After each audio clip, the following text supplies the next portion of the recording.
Duke Dynaflow. Having a little problem here. Okay. I'm trying to put my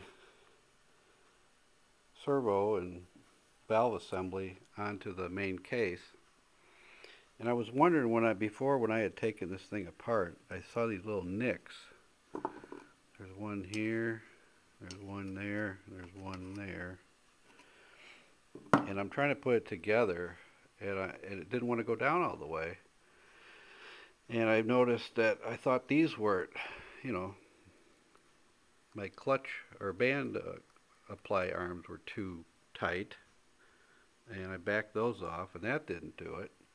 Then I realized this casting right there is sticking out into this area, and it's actually cocking this. This does have some give, so it's forcing it a little farther, but that's not right.